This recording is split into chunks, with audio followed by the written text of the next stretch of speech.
Welcome back, boxing fans, to another great show with Sean on Boxing. Today, we're going to talk about ESPN's list of the top 25 fighters in the 2000s. And, feel free to leave your comments in the comment section below. Talk about who you think should be on this list if they're not on the list. And let's chop up where some people are ranked on the list. Obviously, this is a subjective list, very similar to a pound for pound list. You have a panel of people hashing out which fighters deserve to be in the top 25 and then trying to figure out what position they deserve to be in. So on top of that, you're going to have fan favorites and, people that obviously are interested in fighters that come from the same country as them and whatever other criteria go into a list of this nature. But it should be interesting. I don't know if anybody's seen it yet, but if you have, what did you think about it? I just heard about it on social media, and then I checked it out because obviously I didn't even know a list had been put up by ESPN. And when I went through it, I thought for the most part, it looked good. I thought a few people probably were rated a little higher than they should have been. And I felt that, a few people on the list are going to make some people a little angry because we know they're all focused on the whole race situation. Let's go. Garden Snake mentality in the house. Roy Jones is out, of course. Yeah. It's the 2000s. So Roy Jones is a little outside of that era. But let's crack one open. Blanc 1664. If you've never drank it, give it a try. It's a nice beer. What do you want, Lily? You're not a drinker. That was Roxy's job. My other dog loved to drink beer. So whenever there was a beer in my hand, she was always like sticking her snout in it. But Lily, not so much, which is good. Saves me money. I get to drink my beer myself. But let's go through this list.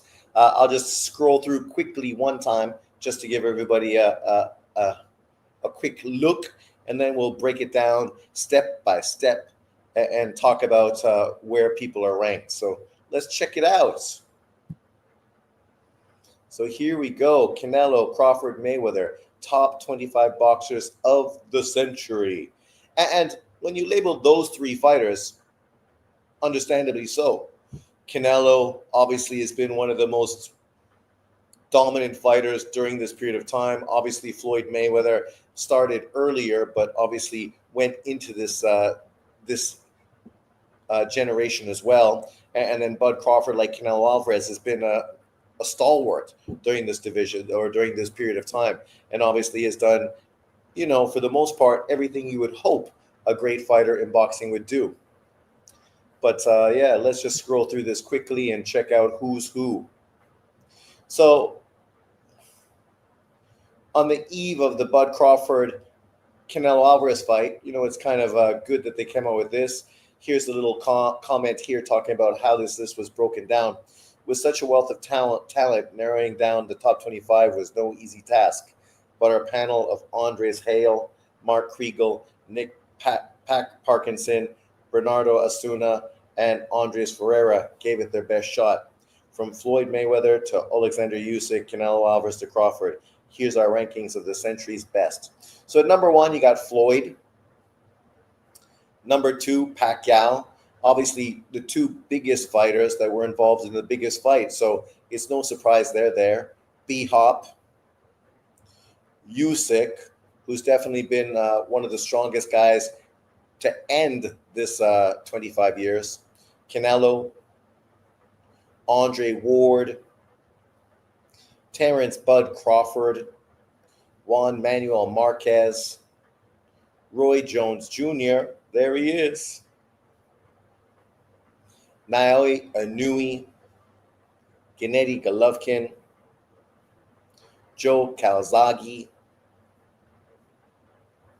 Eric Morales, Vasily Lomachenko, Oscar De La Hoya, Roman Chocolatito Gonzalez, Tyson Fury, Miguel Cotto, Klitschko, Barrera, Katie Taylor, Klitschko's brother, Clarissa Shields, Ronald Winky Wright, and Timothy Bradley Jr. So that's the list right there of their top five fighters. Fighters outside the top 25 who also got votes were Bivol, Shane Mosley, Amanda Serrano, and Better BF. So let's just scroll through and we can go through this one by one. Drunk Irishman says, take Roy, Loma, and Fury out of the list. Add Donaire, Vlad, maybe Bradley or Estrada. Well, Loma should be on the list. Donaire should be on the list. Vlad is on the list. Bradley is on the list. And Estrada, yeah, you could understand him being on the list. Roy Jones, I think, and Calzaghe, I don't think should be on the list because obviously this was not their period of time. They were 90s fighters, right? That was their peak. That was when they were doing the main things in their career. So I definitely think they don't necessarily deserve to be there. B Hop rated high, I get it. Yeah, we will break this down, but I think B Hop is too high based on what he did in the 2000s. I mean, is it just because he was old when he did some of these things and he's getting credit because he was like such an old guy at 175 pounds? Roy Jones too high. It's all based on him becoming heavyweight champion. Yeah. Cheers. Because I mean, that's the thing you got to talk about when we're talking about 2000 to 2025. What did you do during that period of time? If you won one big fight and then retired for 25 years, or were just in some bullshit Mike Tyson type fights and took a million losses during that period of time, it's not really your era. It's not really the time where you shone. That's why you don't see Pernell Whitaker on this list. If Roy Jones and Calzaghe on this list, why wouldn't Pernell be on the list? Pernell was super dominant during this period of time, right? Luis Torres pulled off the come from behind knockout upset versus Jonathan Cordosa. That was also an upset in the main event of this Pro Box card. I watched it, and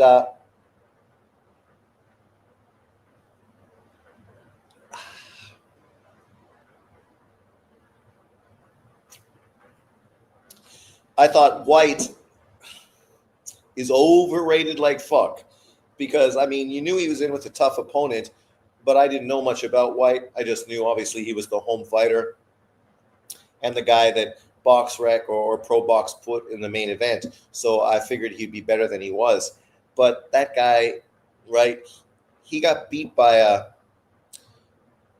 a steady contender, but not the kind of guy that should have beat you if you're really supposed to be that kind of guy. Roy and Oscar, more 90s. Well, that's why I say Calzaghe as well. Roy, Oscar, Calzaghe, those guys, they shouldn't really be on this list. You should be looking forward to more fighters that obviously had impacts during this period of time. Let's ask my good friend ChatGPT. It'll just be interesting to correlate. I remember Roxy, Black Dog. Yes, great girl. Who are the best boxers from 2000 to 2025?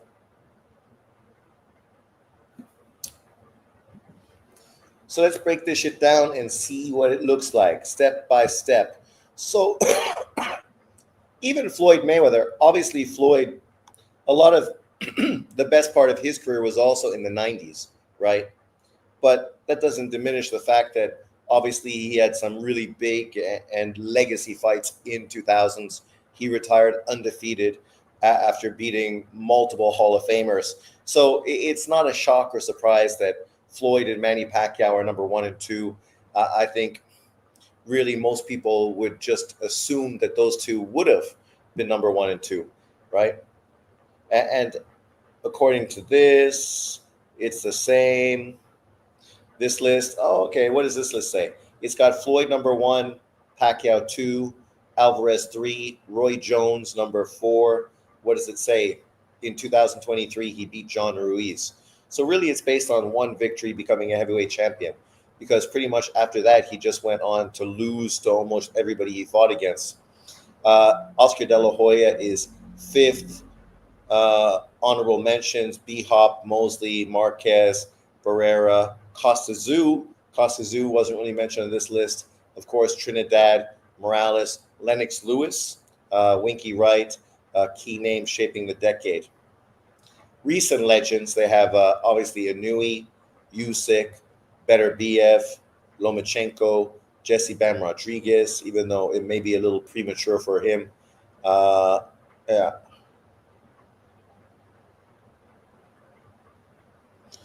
They break it down by decades. So from 2000 to 2010, they have Mayweather, Pacquiao, Hopkins, De La Hoya, Roy Jones, Barrera, Marquez, and Tim Tszyu, or Costa Tszyu. From 2010 to 2025, the list is shorter. Canelo, Inui, Usyk, Better BF, Lomachenko, and Bam Rodriguez. But uh, if they are adding females to the list, Amanda Serrano should be in the list, 7 times division champion. I have her on the list more than these male fighters. Well, that's true as well, right? Like you figure everything she's accomplished, she deserves to be on this list. And she was obviously the one breaking down doors well before Katie Taylor and Carissa Shields even became professional fighters, right? When they were still amateurs. Annie's.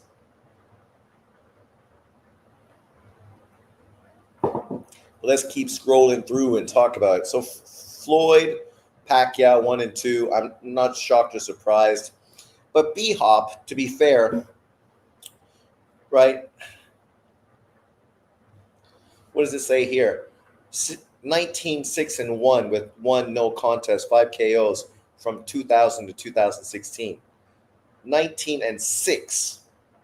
Being 19-6, to me, doesn't really elevate you into the top 3 on an all-time great list, right? Yes, he was the oldest champion at 49. He made 10 of his 20 consecutive middleweight title defenses. Obviously, you know, he had big fights beating 2 welterweights in Trinidad and De La Hoya. Obviously, career-defining fights for him, pulling up smaller fighters to finally become really relevant. Early on in his career, obviously, he'd lost to Roy Jones. Ended up getting a win against Roy Jones when Roy was shot and well past his best, which for me doesn't really count. Right, you know, obviously for Calzaghe as well, beating Roy Jones and beating B-Hop at that point in their careers is kind of like, yeah, okay. What does that mean? Usyk at number 4, I think based on what he's done over this period of time, as they said, from 2013 to 2025, right? Compare what he's done over a period of time to B-Hop. He's become a 2-weight undisputed champion. B-Hop was a 1-weight world champion, 1-weight undisputed champion. He moved through 2 weight divisions. B-Hop did as well, 160 and then 175. Right? This is a guy that didn't make his name by beating smaller fighters. He's a guy that made his name by beating bigger fighters. He was the smaller fighter, overcoming the monsters in front of him, right? To go on to be where he is now. And obviously, many people feel he is pound for pound number 1. Calzaghe is very nice, underrated. No, don't know how Vitaly makes the list and not Vlad. Both of them are on the list. Vitaly was better, but Vlad had the better legacy and resume. Yeah. It's kind of shocking that Lennox Lewis isn't on the list, right? If we want to be more honest about the list. Then you got Canelo at number 5. I would say Canelo deserves to be above B-Hop. B-Hop deserves to be behind both Usyk and Canelo Alvarez. Canelo Alvarez during this period of time, 2025 to 2025, 20 years in the game during this period of time, longer than anyone else so far listed. 63, 2-2, 4-weight world champion, undisputed champion at 168 pounds, a division that had a lot of great fighters, none of whom dared to accomplish what Canelo did, right? And whether you like Canelo or not, he's the first fighter to become undisputed at 168, and he's done it twice, even though that's the politics of boxing. So I don't put much onus on that myself. I still think he was obviously always undisputed, even with that William Skull bullshit. Sweet Pea Whitaker retired from boxing in 2021. That's why he doesn't deserve to be on the list. Okay. Yeah, to be fair, right? These dates and stuff, you know, can't even really recall the specifics of dates when people were fighting and things of that nature. But when I think of Calzaghe, when I think of De La Hoya, when I think of obviously B Hop, I'm thinking mostly in the 90s, right? Roy Jones as well.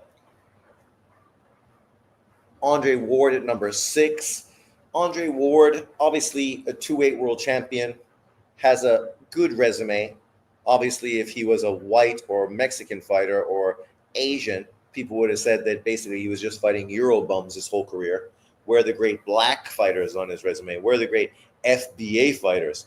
This was a guy who could have been undisputed in 2 weight divisions. He could have done what Bud, Anui, and Usyk have all done, and he could have done it well before any of them, which really would have been the crown on the jewel, right? But he didn't want to do that. This is a guy who wanted to control everything, was always the A side, even though he was never marketable and never truly the A side. A guy that took 2 years out of the game because, of course, he having problems with his promoter, so he was really inactive during 2 years of his career during this period of time. Came back, fought 3 useless fighters, more or less, all to get a Kovalev fight, a fight that should have been a loss on his resume. He should be 31-1, right? And the truth is, if he would have lost to Kovalev the first fight, would he have even got a rematch with Kovalev? And would he even have wanted a rematch with Kovalev if the cards would have went the way they should have went? Maybe he would have, maybe he wouldn't have. Maybe Kovalev would have gave him the fight, maybe he wouldn't have. But I think Andre Ward gets far more attention than he should because he's a guy that just failed to deliver. Never tried to fight Crotch for the rematch. Literally was calling out Golovkin, who, why would Golovkin chase after a fucking guy that was never a star, no pay-per-view fucking name to him, a guy that would have wanted fucking the majority of the money on the table, even though he's bringing nothing to the table, right? Like, why would Golovkin chase after him when he was right in path for a Canelo Alvarez fight? I mean, people can't explain that to me because they're so twisted on just hating on Canelo, or sorry, on Golovkin, and trying to find some way to fucking jam Andre Ward into the conversation. Jay Perez, what's up, my man? Klitschko never gets his just due. He would have slapped up Muhammad Ali easily. Bradley's resume is better than Ward's. Andre Ward should get full credit for being the #1 dirty fighter and diva during his boxing era. Well, and he gets very little credit for any of that, right? When you look at his Super 6 tournament, some of the dirty, dodgy shit he was doing, this was a guy that got A-side sort of push in a tournament that was full of world champions. Him and Durrell were 2 fucking guys that had never been world champions, yet Andre Ward was the only guy that never had to fight outside of their country.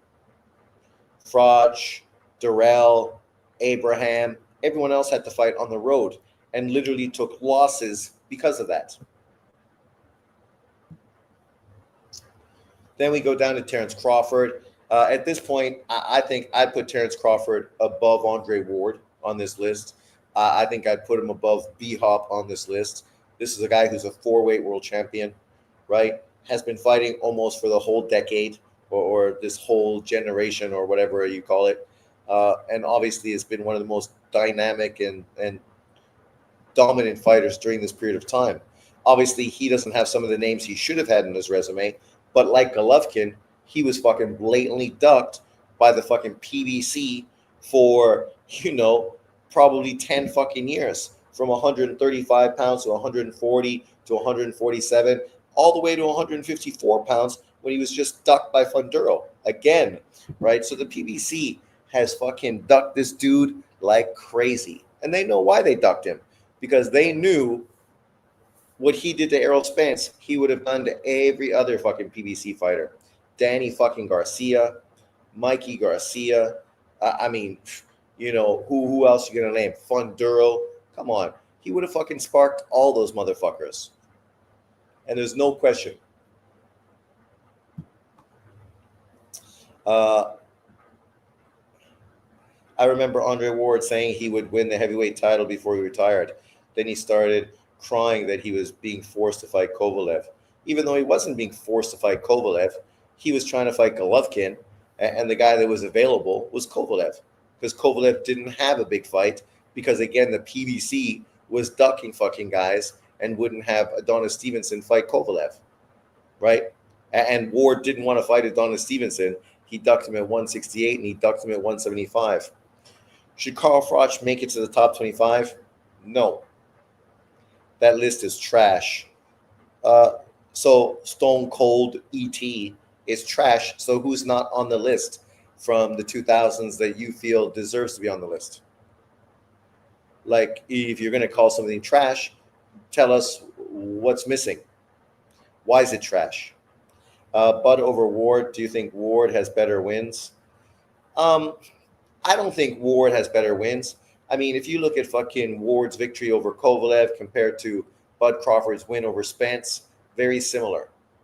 2 one-weight world champions, 3 belt holders, dominant fighters in the division, but guys that people had questions about, right? And then obviously were exposed when they stepped up and faced, Ward and Bud Crawford. Outside of that, what other fucking sensational wins does Ward have? Froch was kind of like a bigger version of fucking Hatton. He got a lot of hype because he was from the UK, and Americans actually shit on him consistently. Never gave him any fucking hype. Of course, when Ward beats him, now, of course, they want to make him out to be something great, but they weren't saying that before. They weren't hyping up Carl Froch or fucking Ricky Hatton before, they could use them to hype up a fighter that they supported. Andre Ward always got a ton of push from HBO, Showtime, the ranking organizations, whatever. It was like Burger King. He always gets it his way. He did.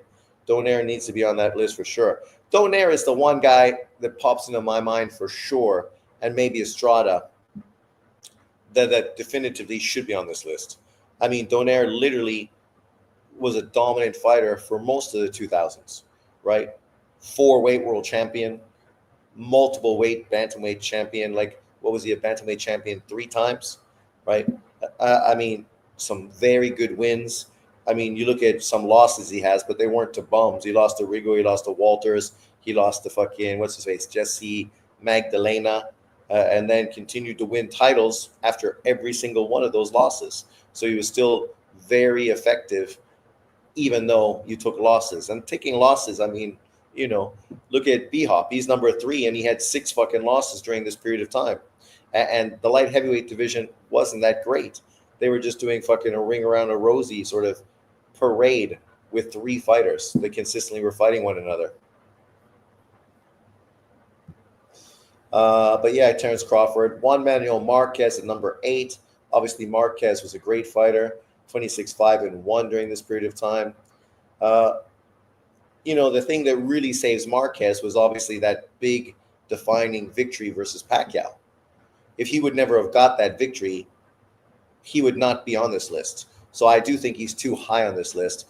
I don't think I'd put him over Barrera or fucking Morales. No chance would I put him above those 2 fighters. But I definitely think he deserves to be on the list. Roy Jones, as we said, 26-9 losses during this period of time.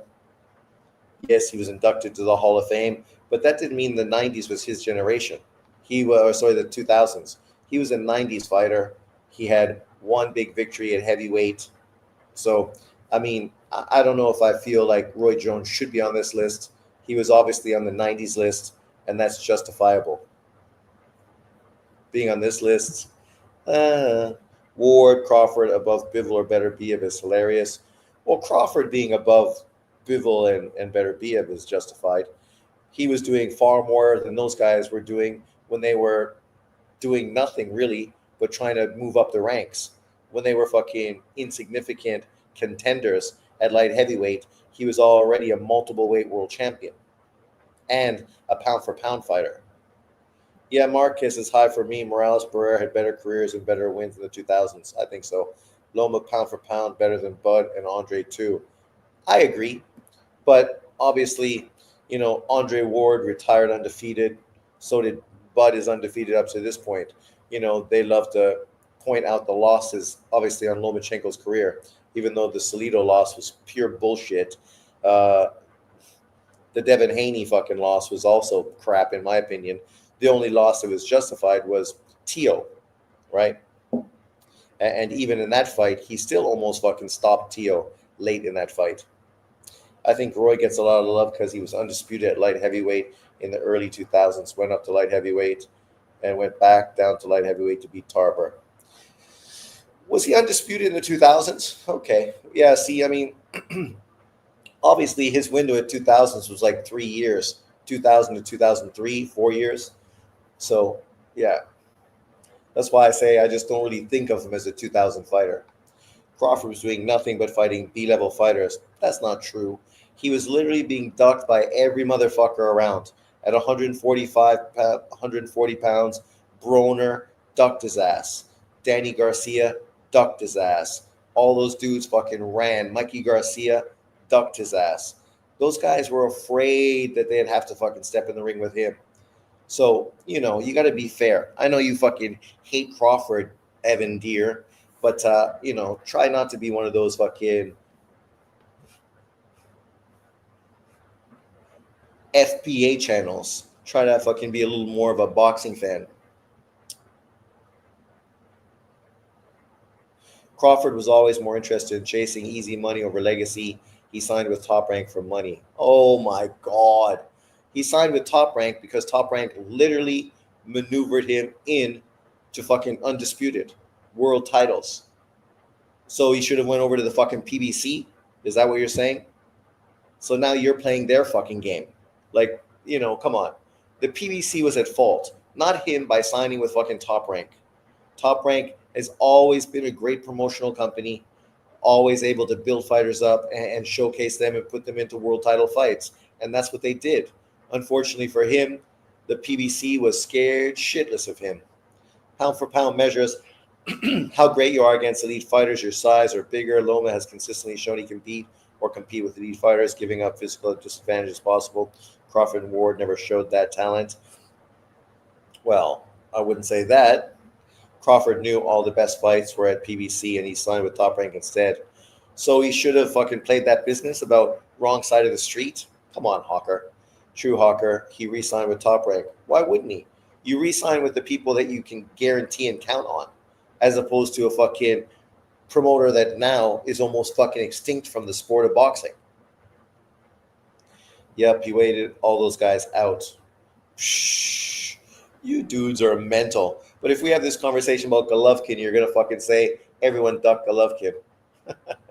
Hypocrites, all of ya. Fucking double fucking tongued, fork-tongued motherfuckers. All of ya. Can't be consistent or fair across the board. Yeah, Roy lost in 2024, so it's all 2000 to 2023. Only an idiot can put Roy Jones above Klitschko. Jones was getting knocked out every year in the 2000s. Crawford fought everyone at 47 aside of Mean Machine when they were no longer their best. It's not fucking, what do you mean? Horn was a world champion, just became a world champion. Who's not their best? You're going to say Sean Porter? Sean Porter was fucking good enough to fucking give Errol Spence the toughest fight of his fucking career.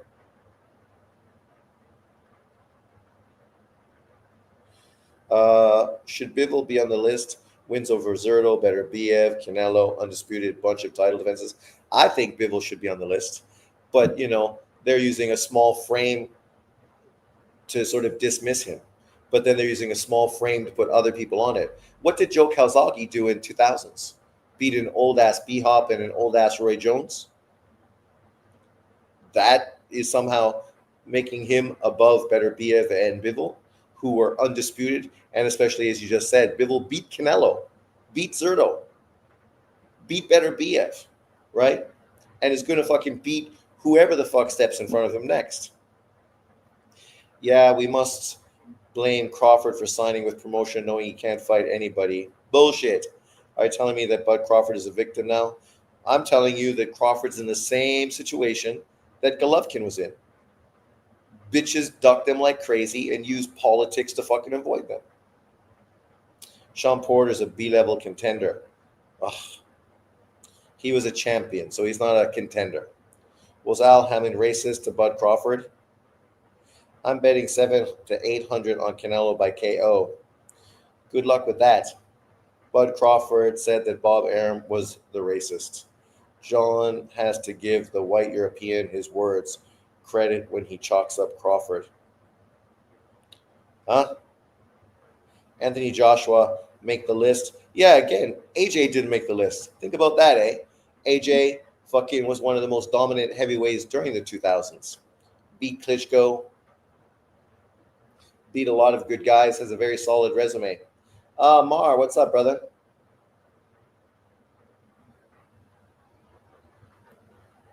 Let me top off my beer.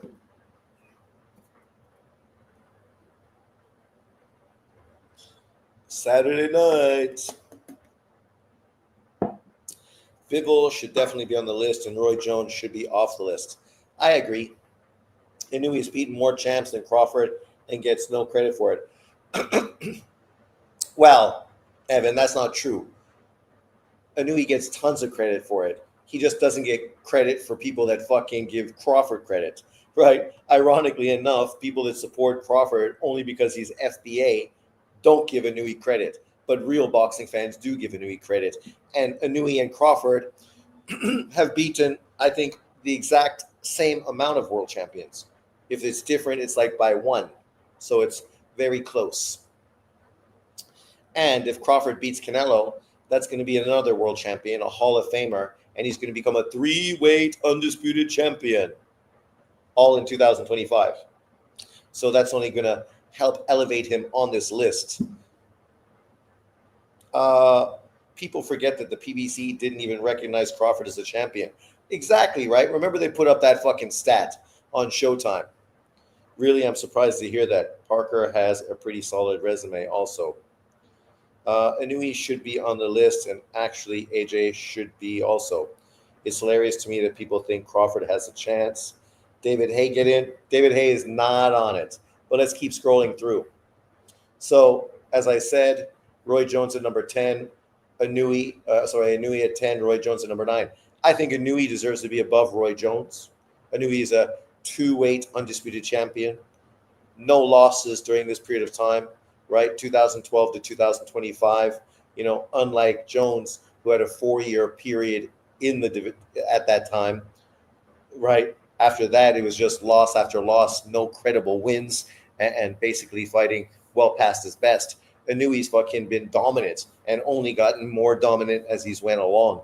As we're going to see this next Sunday when he fights MJ, another world champion on his list. So that's going to obviously help elevate him even higher on this list as well, which, of course, some people are going to be angry about. But this is what's going to make some people really angry. Gennady Golovkin at number 11. Oh, my God. The video's coming out. Hey, that video is going to be made fucking sometime this weekend. Gennady Golovkin should not be on the top 25 list of 2020s. But 42 2-1 with 37 KOs from 2006 to 2022. A 2-time unified champion, shares the record of 20 consecutive middleweight title defenses with B-Hop. Oh, people are going to get in their feelings because a lot of that was regular title, but ironically, they still call Tank Davis a 3-weight world champion. Hypocrite motherfuckers, right? That's the problem with many of these people. I mean, Golovkin, like Bud Crawford, was also ducked by everybody, man, right? Literally. How many world champions at 160 pounds ducked him? I think it's about 10. 10 world fucking champions blatantly ducked him. Imagine if he would have got half of those champions on his list. Just 5 more, right? And then, how much more stacked would his resume have been? Imagine if he wouldn't have fought Canelo the second time, but would have fought Billy Joe Saunders for that IBF title, and then would have become undisputed at middleweight, right? Because, Devin Haney's pound for pound top 3 because he was once undisputed by beating fucking one fighter in George Kambosos. So, if Golovkin would have become undisputed at middleweight, obviously that would totally justify him being a Hall of Famer, a pound for pound fighter, and a guy that's on this list. Golovkin should be top 5. He was the most feared and avoided crime fighter of all time. If Tank is a 3-division champion, so is Rolly Romero now. Fuck me. Fuck me. But don't say that. Tank Davis fans use that as a way to give Tank credit. Look, Rolly Romero, he's a three-way world champion on Tank's resume. Bernard Hopkins was known for jumping out of the ring when he started losing fights. Bernard Hopkins was knocked clean out of the ring by Joe Smith, a journeyman. Well, he's not a journeyman, he's a world champion. So, Joe Calzaghe at number 12, 19 and 0 with 9 KOs during that period of time. Not bad, but like think about who he was beating during this period of time. I mean, oh, okay. Yeah, I guess I'm wrong. I forgot that Jeff Lacey fight was in the 2000s. So Jeff Lacey, Sakio Bika, Miguel Kessler, all really top fighters at that period of time. Then obviously he went on to beat Bernard Hopkins, Roy Jones, who were obviously past their best at that point of the time as well. Went undefeated during this period of time as well. Morales was a man. Lomachenko, 18 and 3, 12 KOs from 2013 to 2025. Three-weight world champion. Won first world title in just his third pro fight. Won all three in his 11th fight. So 11 professional fights. He was a three-weight world champion. Guys he beat, there you go. Walters, Sosa, Mariaga, Rigo, Linares, fucking Pedraza, and many others. Of course, people don't want to give him credit because he don't look like them. Some people are very sensitive. Then we go down to Oscar De La Hoya, who obviously I don't think should be on the list at this point of time. 8 and 5 at this period of time from 2000 to 2008. What did he do at this period? Outside of getting beat by Manny and Floyd, did he actually beat anybody? Didn't he also lose to B-Hop during this period of time? Also lost to Tito Trinidad. Was that in the 2000s?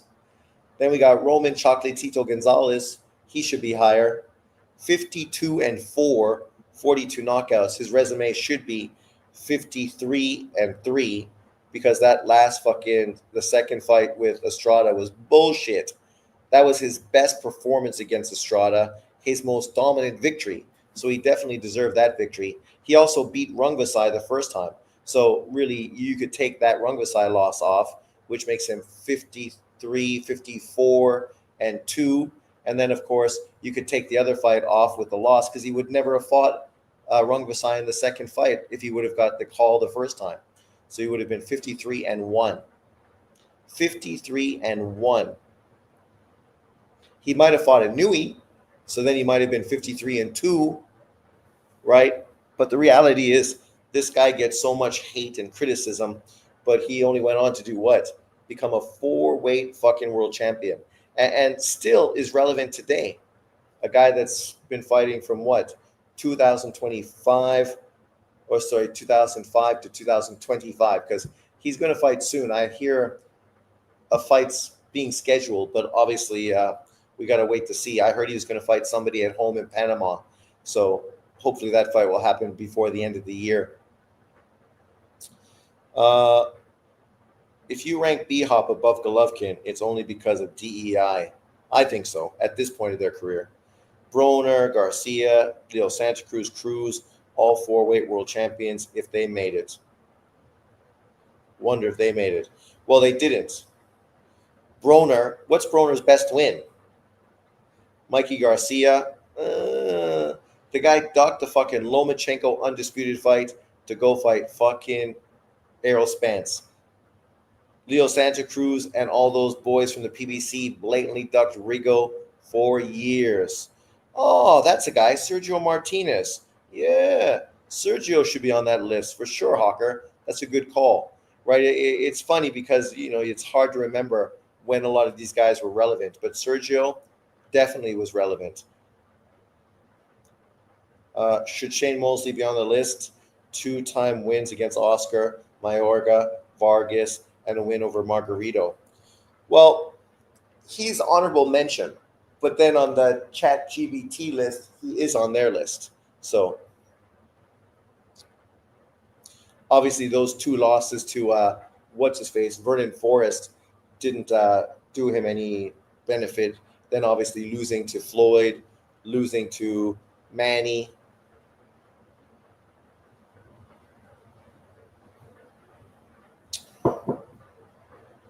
But everyone takes losses. Then we got Tyson Fury. Fury opened up the heavyweight division, so he deserves credit, man. Before Fury did what Wilder wouldn't do, fought Klitschko, a guy that was the dominant heavyweight. Nobody was predicting that Fury was going to be Klitschko. Me, Beeb, a few other people made the prediction and were vindicated as correct. But unfortunately for Fury, I mean, just as soon as he opened up the division, he fucked it up again by, being a big dosser. But came back, resurrected himself against fucking Wilder, had some good fights, some big victories. But at the end of the day, he's going to be known as the guy that Usyk beat twice. Miguel Cotto deserves to be on the list for sure.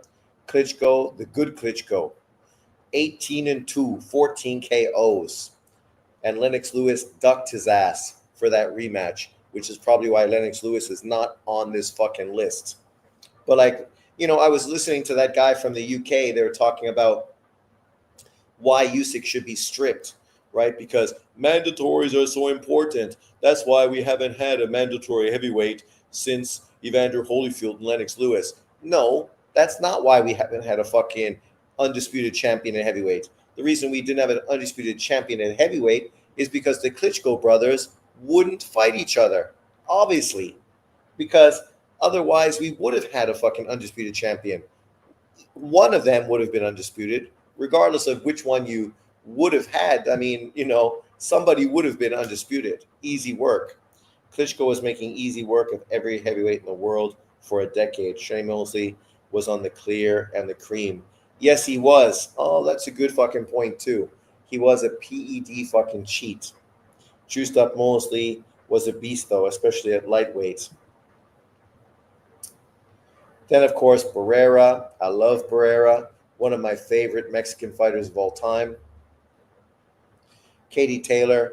I mean, for me, I think putting women on the list is just fraudulent because there's no men these women would beat that are professional boxers. So putting them on the list, it's just kind of like, if you want to fucking give women credit, give them credit for being women and beating women and on women's lists. But as far as men's lists, I mean, Katie Taylor, I can understand her being on the list. What she's done has been fucking unbelievable. Olympic gold medalist, a woman that opened up Olympic boxing, 25-1 during her period of time as a champion. Obviously, look at her resume. Serrano, Chantel Cameron.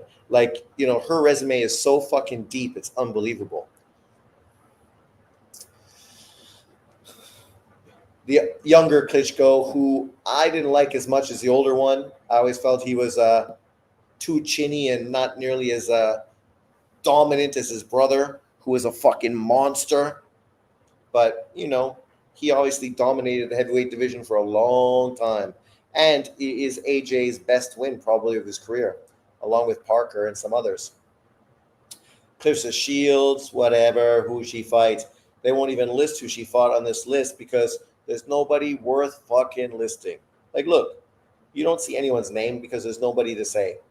Winky Wright, 12-3-1, 1 KO.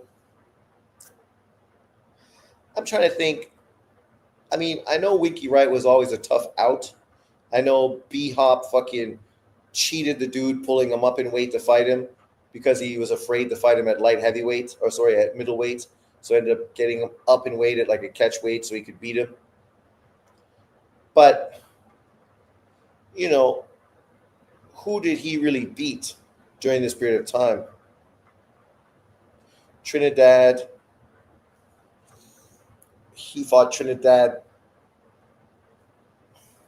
I can't remember that fight so much, but obviously this was, I think, after B-Hop had beaten Trinidad, right?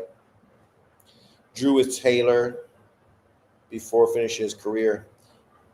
I was never a big Winky Wright fan because he was just such an unorthodox, ugly fighter to watch. But Maybe that's why I'm just not giving him credit. Undisputed. Was he undisputed? Oh, okay. I don't remember him being undisputed at 154. What did he do? Who did he beat to be undisputed? And then Tim Bradley. Tim deserves to be here. Obviously, great resume during this period of time. 2004 to 2016, two-weight world champion. Obviously, great wins. His victory over Juan Manuel Marquez, I would say, is probably the best victory of his career because that was a real masterclass performance. I thought he lost all the fights to Pacquiao, but I do think the second fight was probably his best. I think Bivol and Beterbiev should be on this list as well. But, that's why we talk about these lists, right? Because everyone's going to have an opinion. And I'm just kind of curious what fighters should be on the list, like Sergio Martinez. Must be showbiz list. Yeah, exactly. Hawker Mustang, hell no. Taylor's resume, far greater than Sergio Martinez.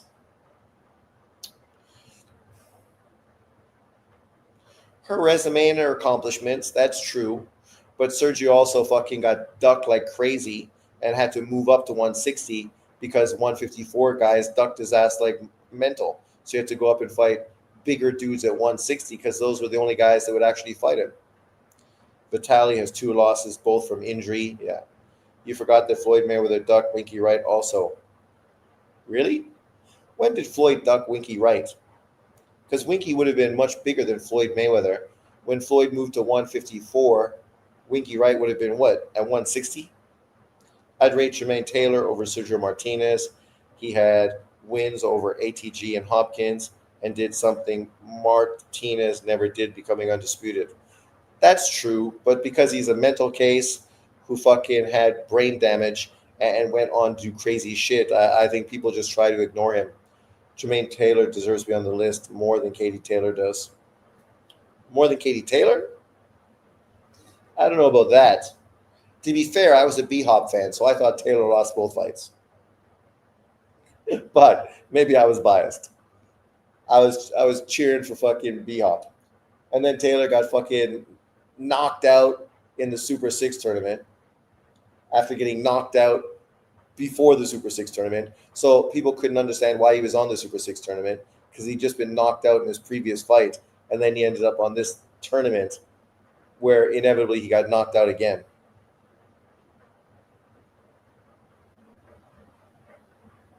To be fair, though, the dude had the perfect physique, athleticism, speed and power, and skill set to be a dominant middleweight fighter. But unfortunately, people are fucking idiots, and they like to ruin their careers. They shouldn't mix women and men's lists. I agree. Jermaine Taylor clearly beat Hopkins twice, so take Hopkins off the list. Well, you can't take a guy off the list just because of losses. Because during the 2000s, fucking Jermaine Taylor lost multiple fights literally by getting fucking flatlined. I mean, so, how is Manny Pacquiao number 2 without ever unifying a division? See, of course, here comes Jay Cool fucking talking bullshit. The dude's an 8th division world champion. Fucking literally beat fucking Keith Thurman not that long ago to become a champion again when Floyd Mayweather was already fucking 5 years, 6 years retired. Just came back and fucking arguably beat Mario Barros and should have been a welterweight champion again. But you don't think he's deserves to be number 2 on the list? Like, this guy's literally fought for the 25 years that we're looking at. You're just a hater, though, dude, so nobody's shocked or surprised. Hopkins is known for being a very dirty fighter on steroids. I don't know if Hopkins is known for being on steroids. I've never heard that, but he was always a dirty fighter. Him and Andre Ward, right? Very similar. That old school type of, do every small thing to win. That's right. Women shouldn't be on the men's list. Some idiots will say Clarissa Shields should be number 1. Exactly. Jermaine Taylor's career was a disappointment for most part. Even in his wins, he was not convincing for the most part. Yeah. Well, that's the thing, right? With all the talent and ability he had, he kind of shit the bed and never really lived up to expectations. Could have done more, could have done better. Sergio Martinez boxing career shits all over Jermaine Taylor's. Well, doesn't shit all over it. Taylor did something significant, undisputed middleweight champion, by beating B Hop, who had made 20 title defenses of his middleweight division championship by beating all the guys in his era. Mind you, there weren't a lot of great fighters. That's why he got credit only when welterweights came up to fight him, right? If Floyd never unified, you would hold it against him. I know this because you use the fact he is never undisputed to discredit him constantly. No, I don't think you've ever heard me use the fact that he was undisputed to discredit him. I think I used it as an example of how some fans are fucking hypocritical, and they will criticize people like Lomachenko or Golovkin for never becoming undisputed, but then they don't hold Floyd Mayweather or Andre Ward to that same fucking criticism. But once again, everyone expects you to come out and talk a load of shit, right? Because much like John Boxing, you fucking never keep anything in context, right? There's no time frame for guys like you. You will say ridiculous shit and you miss the whole fucking point of why it was said. Floyd Mayweather did great things in his career. I don't even think I've ever really focused on the fact that he was never unified or undisputed, except when people hate on Pacquiao for never being unified. And when I say that guys like Pacquiao and Floyd never were undisputed, I use both of them in turn. I don't use one of them. I mention both of them because that's called being fair. I was an Errol Spence fan. I would say Spence deserves to be on this list, but I'm not, so I won't. Well, the guy ducked fucking Bud Crawford for most of the 2000s and then cherry picked fucking Mikey Garcia, stealing fucking a career legacy fight away from Lomachenko. Floyd number 1, B Hop number 3, and yet blacks are still complaining. Exactly. Fucking these FBA fucking dudes always pulling out the DEI. They're always gonna bitch and moan and complain about something. I'm not black, but thanks for exposing your ignorance. Well, everything you said fucking has the same narrative that John Boxing has. So I know you say you're not black, but the things you say make you sound black. I'm just making the point Pacquiao never unified. Yeah, but that was never a topic of conversation. Literally, we haven't talked about Pacquiao for about 40 minutes. He was mentioned the same time we talked about Floyd, and you weren't even on the live at that time. But yet, that's what you're talking about. Go figure. Floyd Mayweather also ducked Lara. He did duck Lara. He could have fought Lara for 154. It was his mandatory. Both men were champions at the same time at 154. Lara was Floyd's mandatory. Winner would have been undisputed. Yep, but Floyd was never going to fight Lara. Tank is 30 years old and has never even unified a division, Sean Newton. I know. But me saying that about Tank Davis has nothing to do with fucking Floyd Mayweather. See, Floyd Mayweather, unlike Tank Davis, actually has done great things in his career. Tank Davis, unlike Floyd Mayweather, never fucking did great things in his career, which is why fucking he's being criticized when you compare him with the fighters around him, like Devin Haney, like Lomachenko, like Shakur Stevenson, like Tio, right? All guys in and around his division that fucking have done more than him. By your logic, Floyd shouldn't be number 1 because he was never undisputed. Exactly. So you got to drop Floyd to number fucking 5. Is Bradley on the list? Bradley is. He's number 25. What's my logic? Your logic is you're trying to create some race fucking conversation by hating on Pacquiao for never being unified. But yet, I don't even think we were critical of any fighter for not being unified. I think in the conversation before you made that stupid statement, literally I was praising Jermaine Taylor for being fucking undisputed. And then you made your comment about Pacquiao never unifying titles, which kind of was off point, irrelevant, but typical of what you fucking do, which is why people think you're black. because that's what fucking guys like John Boxing and the LDBC and Ego and fucking Dante and fucking Fannin do all the time on their channels. So you to echo their fucking narrative labels you. You said how Pacquiao's number 2, but he never unified. Okay. And I can turn around and say, how is Floyd number 1? He was never undisputed. I never mentioned race. No, nothing about race, but why are you talking about Pacquiao? Like, think about you and your stupid comment about Pacquiao being at number 2. We were talking about Tim Bradley at number 25 and how I said, I think he's on the list. His victory against Estrada was fucking a great victory.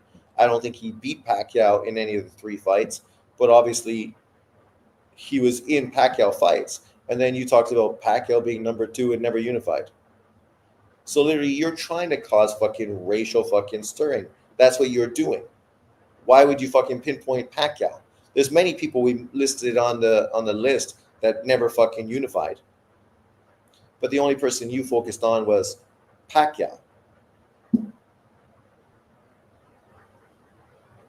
But Paulie Malignaggi on the list. Paulie should fucking never be on the list. Never.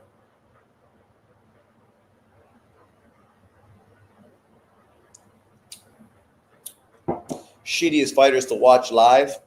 He's definitely top 25 on that list. But there you go.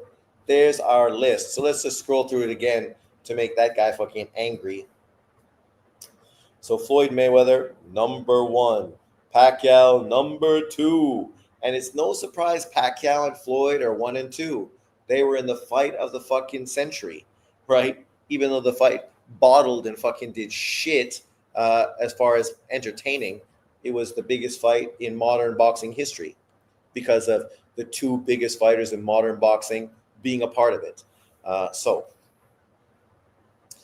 8-weight world champion, something boxing fans probably will never see in their career again. Fought from all 2000 to 2025. So 25 years he fought during this whole period of time. 8th division world champion, inducted into the Hall of Fame. B-Hop at number 3, I think too high. Usyk at number 4. Canelo at number 5. Andre Ward at number 6. I think Ward should be a little lower.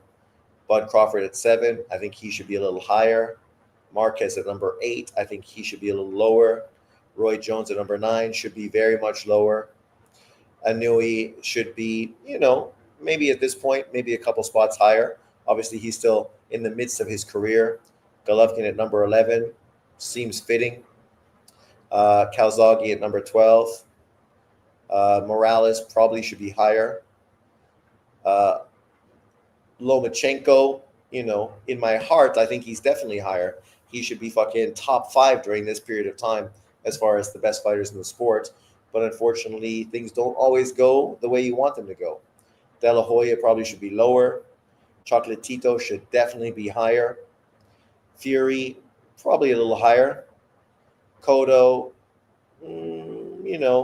maybe it's about right. Klitschko should be higher. I mean, look at these accomplishments. 3-time heavyweight champion, recipient of the Arthur Ashe Courageous Award in 2022. ESPY is inducted into the Hall of Fame. Barrera, I think, should definitely be higher, especially because he beat fucking Hamed and exposed him. Katie Taylor should not be on the list. Klitschko, maybe that's about right. Clarissa Shields should not be on the list. Winky Wright, I can't remember what he did and when he did it, but okay.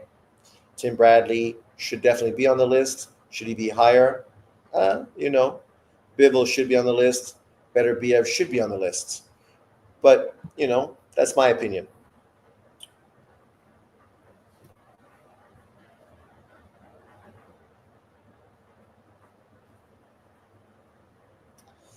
Where are we?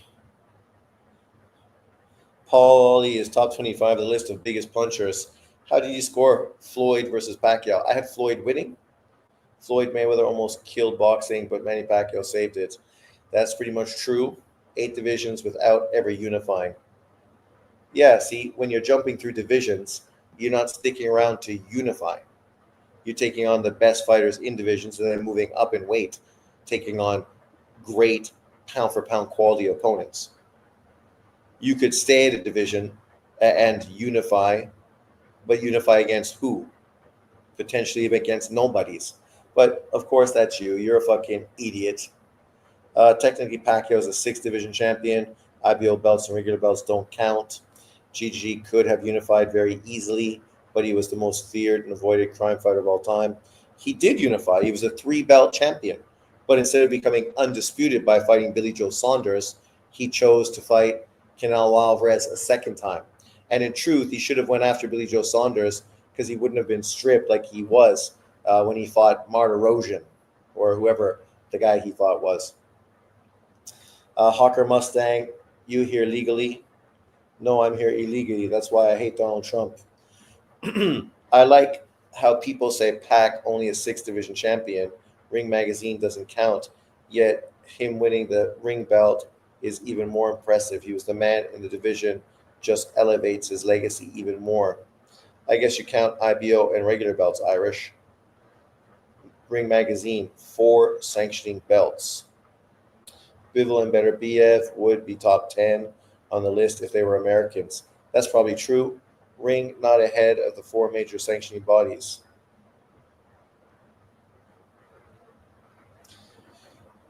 The reality is, though, people respect Ring Magazine's rankings more because they're not the ones fucking collecting payola to push bullshit fighters up their rankings and then fucking use politics to stop fucking great fights from happening. So anyone that's in favor of the sanctioning bodies pretty much exposed themselves right there. Because if you're fucking siding with the sanctioning bodies, dude, you're a fucking mental case. Everything bad that's happened in boxing primarily has happened because of the fucking WBC, WBA, IBF, not so much for the WBO, but still, they're in it to win it just like everyone else. Ring Magazine is the only fucking legitimate fucking ranking system. If you become a ring champion, it's because you literally have fucking earned it and you've proven you're the best fighter in the division. Winning one of those fucking sanctioning bodies proves that your promoter paid off one of the fucking sanctioning divisions to give you a belt so they could market you as a world champion. Congratulations. That fucking amounts to a fucking hill of beans. Anybody can hold a sanctioning belt. Rolly a champion. Ring Magazine, you have to beat the man in the division. Exactly. Oscar in Turkey, playground is ring. See, Ice, you can say stupid shit like that, but what Drunk Irishman just said is legitimate. To get the Ring Magazine belt, you need to beat a fucking another champion to fucking earn it. What the sanctioning bodies do is literally stop fucking shit from happening. You look at the IBF stripping people left, right, and center to put some unknown fucking German-based promoted fighters into the fucking number 1 ranking position, knowing that those fights aren't going to sell. Americans don't give a fuck about those guys. So then it's going to be tough for a champion to actually defend against those guys because no one's going to pay. No one wants to watch. So then inevitably he gets stripped because it doesn't make financial sense for him to fight fucking William Skull. But continue your bullshit because just think about the stupid shit you're saying. Like the corruption from the sanctioning bodies is fucking so long, so insidious, literally fucking so criminal that people have fucking got charged and fucking fined and thrown in jail because of it. But you're gonna dick ride the sanctioning bodies because somehow they're legitimate. There's nothing legitimate about them. Everything about them is fucking illegitimate. Donaire should probably be on the list. Yes, we said that. Donaire definitely should be on the list. Roman Gonzalez also doesn't be on the list. He is on the list. He should be higher, though. Most people rank Ring Magazine belt above any other belt. It's the most important belt in boxing. Facts. But Drunk Irishman, that may be because you're from the UK, where boxing fans are not retards, right? That literally fucking just dick ride a bunch of racist fucking FBA fucking YouTube channels that don't even know anything about the sport of boxing and just fucking dick ride like 5 fighters that they like and then literally shit on everybody else and don't talk about the bullshit of the sport unless somehow it hurts the five fighters that they're fucking talking about, right? And then they don't like Ring Magazine because Oscar De La Hoya owned it. So obviously, all the fucking pound for pound fighters were going to be Golden Boy fighters. Oh no, sorry, there was only Canelo, only one. But yeah, yeah, they're corrupt. Ring Magazine is biased, but not as biased as the sanctioning bodies are. Well, obviously, who's more biased? I mean,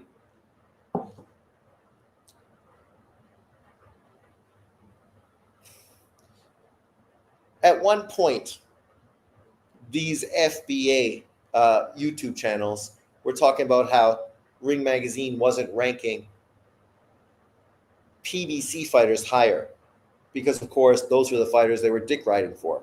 They thought PBC dominated the sport. They were running the sport. All their fighters were the best. Unfortunately, every time their fighters fought a fucking ESPN top rank fighter, they got their asses beat, which is why they fucking blatantly duck everybody, and because eventually they get exposed. And they talked about Ring Magazine being biased because those guys weren't on the list. It wasn't that they were being biased. It's just that those fighters were fucking garbage that fucking were ducking everybody fucking relevant.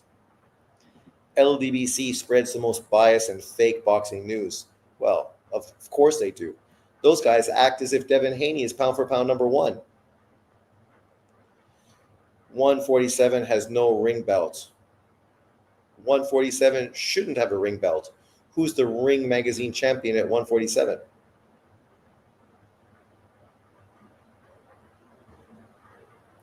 $126, Barrera was the man in the division. 140, Hatton was the man in the division.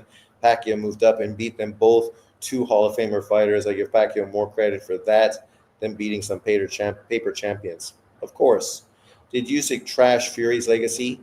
Seriously, I think they may have put him on the list if he didn't get beat two times by a superior fighter. He was on the list. He was just down at about number 17.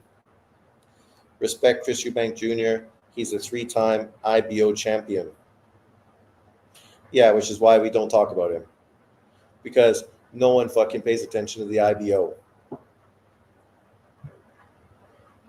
We don't need five fucking sanctioning bodies. We don't need four. What Turkey could do, which would be the best thing ever, would be to buy out those sanctioning bodies and then fucking put them all together and then fucking throw them in the trash and burn them and just make Ring Magazine the number one ranking and the number one title. Don King, PBC, and Top Rank Boxing are all circling the drain. Well, I don't think Top Rank is circling the drain. Their stable is way too fucking deep and too good.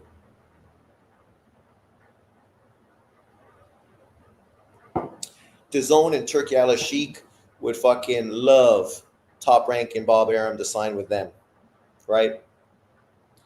They would love it. You add fucking Top Rank to Matchroom, Queensberry, and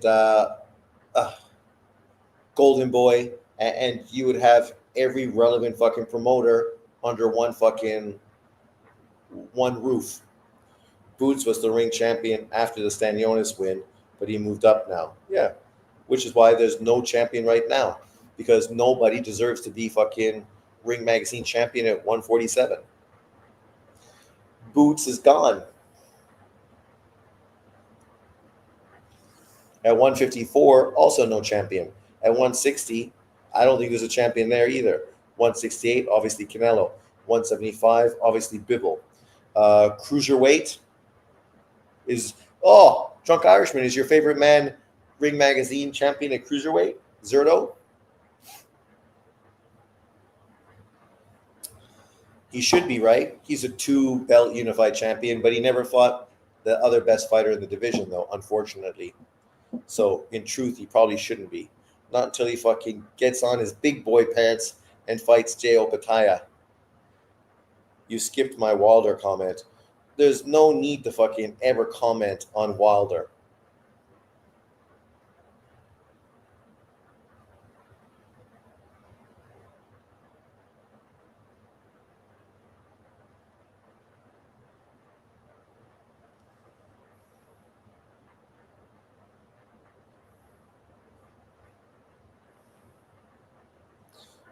Truthfully, I don't even know where Wilder. Oh, there it is. Wilder is tied fifth for most heavyweight title defenses of all time. So what does that mean? He's tied for fifth with like five other people that are 10-time or 10 to defense fucking champions. And then you got fucking Klitschko with 18 and Joe Louis with 25. 25! Who gives a fuck about 10? Are you giving fucking Omar Navarez fucking credit for having like 17, 18, 19 fucking title defenses in his division? You don't even know who he is. But you want to fucking hype up Wilder because he fought a bunch of bums? Literally, WBC ranked opponents. That's what he did. He didn't fight top 10 opponents. He fought WBC opponents. Fought one good fighter in fucking Ortiz. Then cherry picked fucking Tyson Fury, and his career was ruined. Top rank on Stars is a desperate move. No, it's going to be the low level dudes. It's not going to be the big name fighters. He will fight Opataya. Give him time. Badu Jack next. Well, he can't fight Badu Jack next because isn't Badu Jack obligated to rematch? Wilder's career is a joke. Wilder was the most protected heavyweight champion of all time. The most protected. The dude could have unified against Klitschko. And what did his fucking manager say? Oh, he's young. We're going to move him in a different direction. Omar Navarez, 28 title wins. There you go. 28. Imagine that. That guy probably should be on this fucking top 25 list, right? 25 title fucking wins. Even Ioka. How come Ioka's not on this list? Ioka, a 4-time world champion. He should be on this list over fucking a lot of those other dudes on the list. 4-time champion. Really should have been undefeated until he ran into Puma.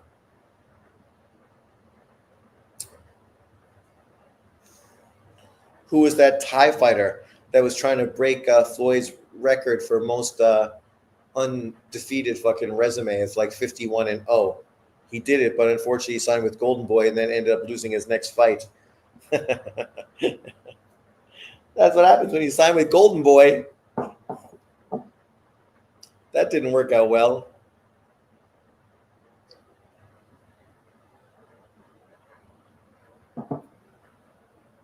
Well, I think I briefly heard of Stars, but I definitely have never been subscribed to it.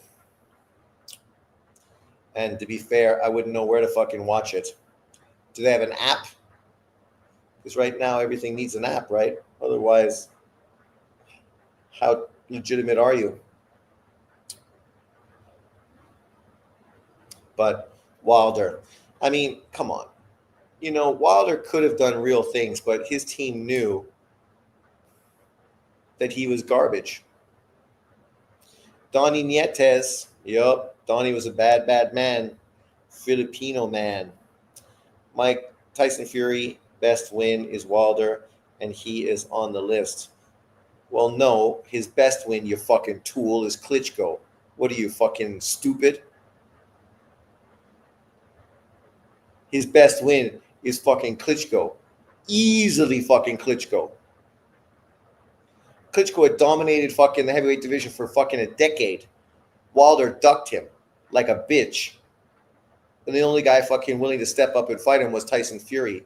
By beating him, Tyson Fury opened up the division, allowing fucking Wilder, AJ, and Parker to then become champions. And then what did Wilder do? Continue to fucking duck unifications to allow AJ to fucking beat Martin and then beat Parker and then rematch and beat Klitschko and become a 3-weight world champion, only to fucking then be ducked by fucking Deontay Wilder forever. But people are going to act like AJ was afraid of Wilder. Fucking dude was offered $100 million to fight Wilder, fucking AJ. $100 million. And what did he do? Fucking bitched out because that dude was a bitch. Cloud chasing is what he did. That's what the LDBC does. That's what the PBC does. They don't want to cross over and fight legitimate fighters because every single time they get exposed. Nietes, four-time champion, has something like 17, 20 title wins, title fight wins. Donnie Nietes, yep. He also has a win against Ioka that he didn't deserve. I felt Ioka beat him the first time. Then obviously Ioka dominated him the second time. He lost to that other skinny, tall Filipino fighter, Palicious. But I felt Nietes didn't deserve to lose that fight. He beat fucking Palicious. But that's the thing about boxing, man. You could have losses in your resume, but if you don't follow the sport, you don't realize that those losses really are just a bunch of bullshit. But that's the way the world works. Things don't always go your way, so you make the best of what you can do, right? Make the best of it.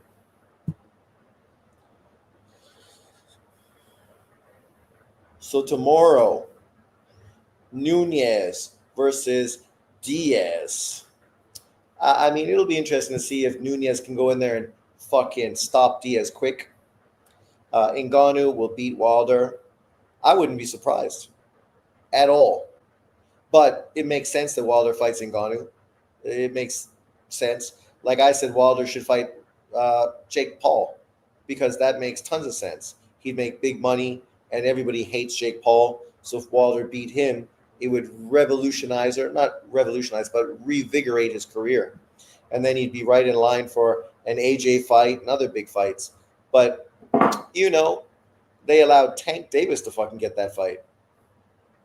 I don't know who fucking represents Deontay Wilder, but his team is shit.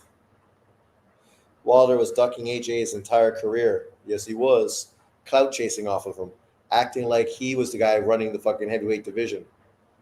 Michael Montero kept saying that AJ was ducking Wilder, and it pissed me off. I can't believe Mike Montero said that. Like, he must have got swooped up in the LDBC bullshit. Like, AJ's team offered Wilder the fight no less than 4 fucking times. The first time, $10 million. And they acted like that was a lowball offer. But Wilder had done nothing. $10 million was the biggest fucking purse of his career. And if he beat AJ, then he would have fucking got way more money, right? But he wanted more. So then fucking what did he come out with? His bullshit pay $25 million to AJ type of thing, even though AJ is the one pulling in all the money. So you saying we'll pay you $25 million. Well, he's the one paying because he's the one generating all the money. Don't you think it's odd Mark Breland never got a shot to train after Wilder? Shows you who carried who. Yeah, once again, you just show how stupid you are. Mark Breland's career was fucking arguably the best fucking American amateur fighter in history, Mark Breland. What was Mark Breland's amateur record? It's impressive. And then obviously he was part of that 84 Olympic team. He was the star of that team. He was a bad, bad man. 110 wins, 1 fucking loss. 110 with 1 fucking loss as an amateur. Went on to win the Olympic gold medal. And even more impressive was his amount of knockouts that he had. Estimated over 70 KOs in bouts.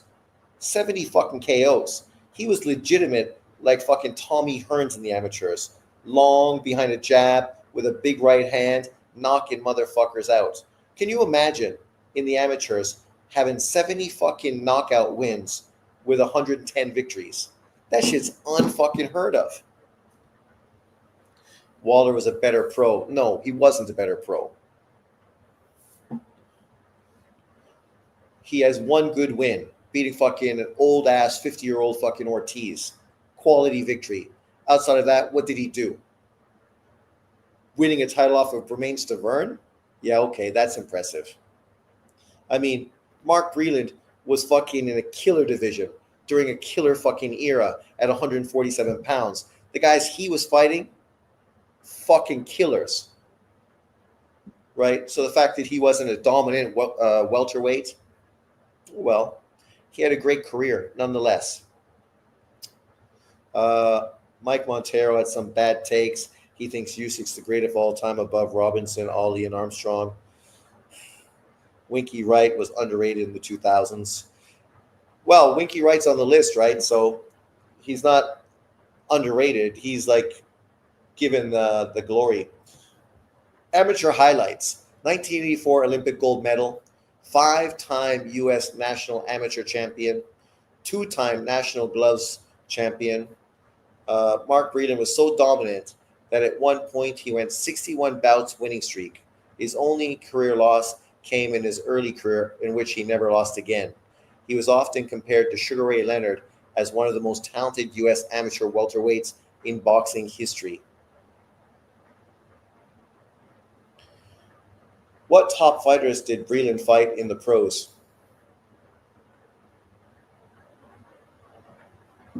Yeah, Howard Davis Jr., right? Super slick.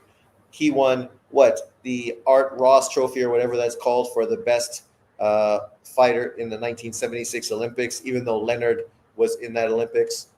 And Howard Davis, similar to Mark Breland and many great fucking American amateurs, just obviously were great amateurs, but never became great pros, right? 3 rounds versus 12 rounds, it's a big difference, man. A glass jaw, from what I can remember. Not that he had a glass jaw, but you're fighting 12-round fights against bad men.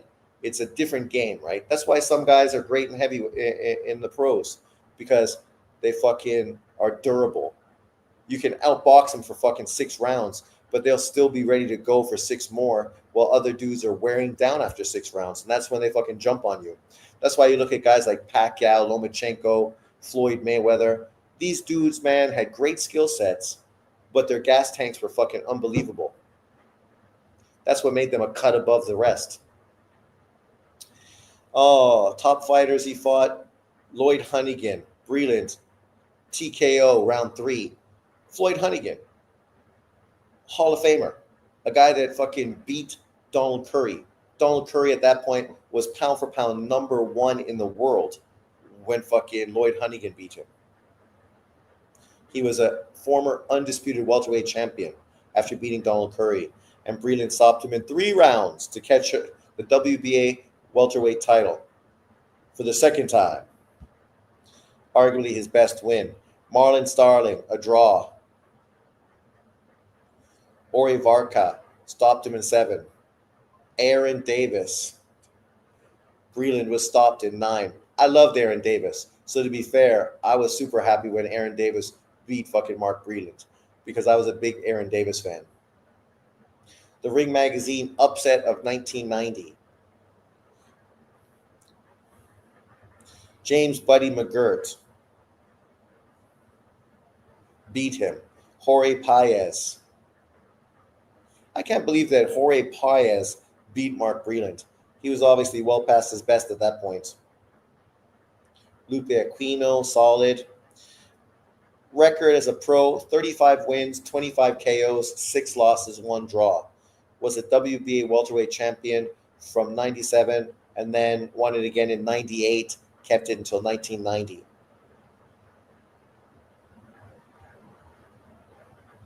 Never lived up to his dominance because of durability issues and stamina problems.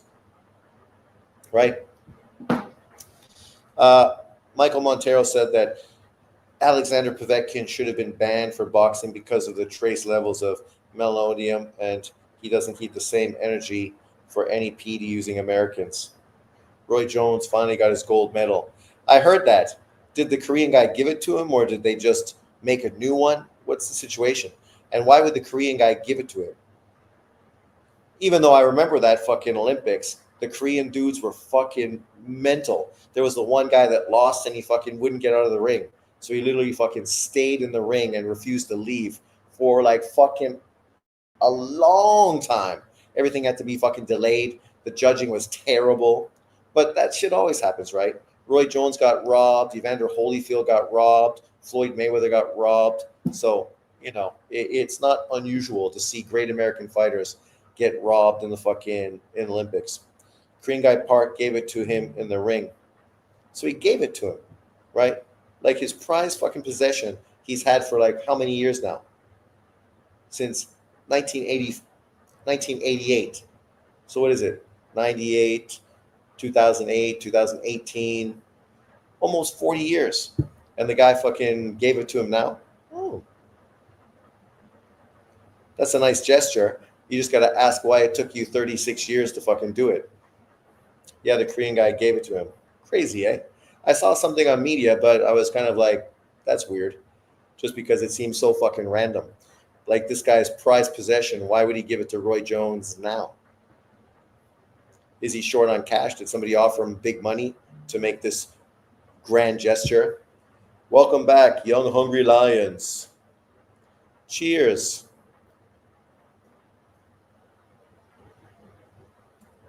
Good beer.